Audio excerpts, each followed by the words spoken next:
Instagram vient encore de changer son algorithme concernant les hashtags et l'utilisation des hashtags pour les posts Instagram. Et dans cette vidéo, en direct de l'Allemagne, ça y est, on a quitté l'Égypte, il fait bien plus froid. Dans cette vidéo, je vais t'expliquer à toi qu'est-ce qui a changé, qu'est-ce qui n'a pas changé. Tu vas voir qu'il y a beaucoup de choses qu'il faut toujours faire de la même manière pour que tu comprennes comment bien utiliser les hashtags et comment est-ce que les hashtags vont te permettre de décoller plus rapidement sur Instagram. Donc dans une première partie, je vais t'expliquer ce qu'il faut faire pour les hashtags sur Instagram, ce qui a changé. Dans une deuxième partie, je vais te donner tout ce qu'il ne faut pas faire parce que je vois encore énormément d'erreurs concernant les hashtags sur Instagram. Et enfin, très important, on va parler du nombre de hashtags qu'il faut utiliser parce que Instagram préconisait de mettre 10 à 12 hashtags. C'est ce que j'ai toujours dit parce que c'est ce que le PDG d'Instagram disait de faire sur son compte. Mais récemment, ils ont changé et c'est bien le changement le plus important de cette mise à jour. Donc ça, on va le garder pour la fin. Donc un bref rappel des règles de base. Il faut que les hashtags soient en rapport avec ta thématique, évidemment. Ça peut paraître bête, mais mettre des hashtags qui sont trop larges, qui correspondent à trop de choses différentes, ça ne va pas te permettre d'avoir une audience ciblée. Le but sur Instagram, je te le rappelle encore une fois, c'est d'avoir le meilleur engagement possible. Donc tu veux que les gens qui te suivent soient intéressés spécifiquement par le contenu que tu vas proposer. Et plus tes hashtags seront ciblés, seront précis, concerneront des mots qui sont vraiment extrêmement précis dans ta thématique, plus tu vas être sûr que les personnes qui suivent ces hashtags et qui sont intéressées par ces hashtags seront intéressées par ton contenu.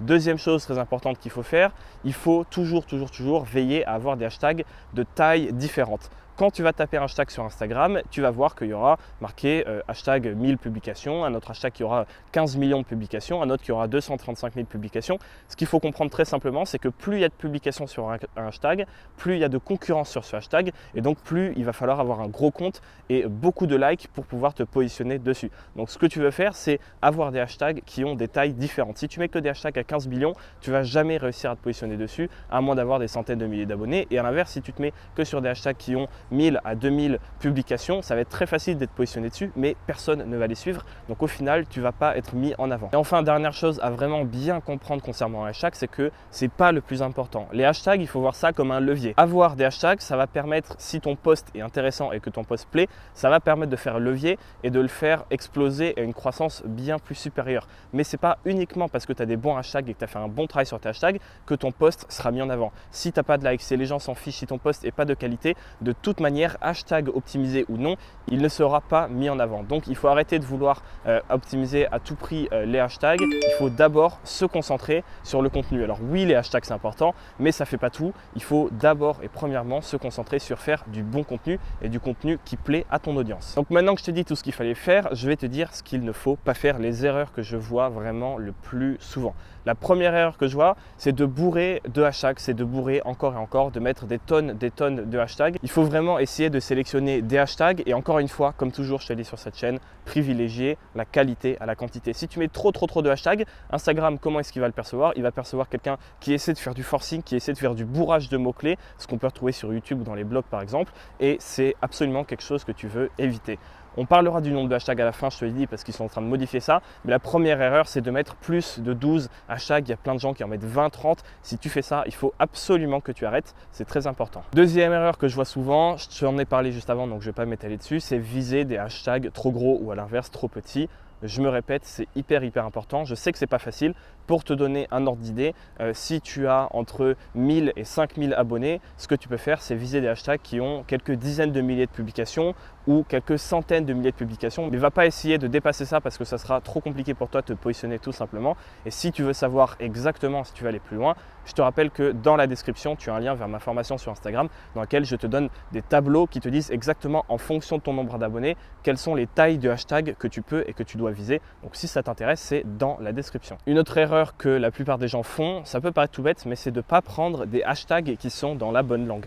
Ce qu'il faut que tu comprennes, c'est que la plupart des gens qui suivent des hashtags qui sont des mots en anglais sont des personnes qui sont anglophones. Alors évidemment, il y a des Français aussi, des Françaises qui vont suivre ces hashtags-là parce qu'il n'y a pas d'équivalent français, on est d'accord, mais ça reste une minorité. Et encore une fois, si tu veux avoir un engagement maximum, il faut que les gens qui viennent sur ton compte parlent ta langue. Donc si sur ton compte, tu fais tout en français, story en français, description en français, si les produits que tu as à vendre, parce que moi sur cette chaîne, je t'aide à gagner de l'argent avec Instagram, pas que Instagram, mais je t'aide à gagner de l'argent avec ton business en ligne. Donc si tu vends des produits qui sont en français, il te faut une audience en français. Et l'erreur que je vois extrêmement souvent, c'est de mettre des mots-clés en anglais. Par exemple, si tu as un compte Instagram de voyage qui est tout en français, Je dis pas qu'il faut pas mettre les hashtags travel, mais je dis qu'il faut essayer de les minimiser. Il ne faut pas se reposer uniquement là-dessus. Sur tous tes hashtags, tu peux toujours en avoir 1, 2 ou 3 qui sont en anglais, mais 80-90% doivent rester en français, même s'ils sont plus petits. C'est pas grave d'avoir moins de personnes qui te découvrent. Ce qui est important, c'est que ces personnes-là parlent ta langue et parlent la langue des produits que tu vas vendre, parlent la langue des stories que tu vas faire. C'est très important. Donc pense-y, essaie de trouver les hashtags dans la bonne langue. Donc je te le disais, le PDG d'Instagram qui s'appelle Mosseri, tu peux lui suivre son compte. Il fait des lives, il fait des questions-réponses en direct, en story à toutes les questions qu'on se pose sur Instagram. C'est très intéressant. Ce qu'il nous a dit récemment, c'est que le nombre de hashtags qui étaient préconisés avait drastiquement diminué. Jusqu'à présent, Instagram avait toujours dit il faut utiliser entre 10 et 12 hashtags. À l'époque des hashtags connexes, c'est ce qu'ils disaient de faire. Ensuite, ils ont enlevé les hashtags connexes, mais c'est toujours ce qu'ils préconisaient de faire. Et aujourd'hui, ça a changé. Grande révolution. Il a dit on passe plus de 10 à 12, mais entre 3 et 5 hashtags. Alors maintenant, pourquoi c'est à prendre avec précaution? Comme je te l'ai dit, les hashtags, ça ne fait pas tout. C'est pas parce que tu vas passer de 12 à 5 hashtags que d'un coup, tu vas être mis en avant. Si tu es mis en avant, c'est avant tout parce que ton contenu est pertinent et que les gens interagissent beaucoup avec. Mais la question, est-ce que maintenant, tu dois mettre 3 à 5 hashtags ou continuer d'en mettre plus? Moi, je te dirais de tester. Encore une fois, Instagram nous dit de faire des choses, mais ce n'est pas pour autant que les changements vont se faire tout de suite et ce n'est pas pour autant qu'il faut toi tester. Si tu vois qu'en mettant 10-12 hashtags, tu as des meilleurs résultats sur une assez grosse échelle, continue avec 10-12 hashtags. Fais ce qui marche.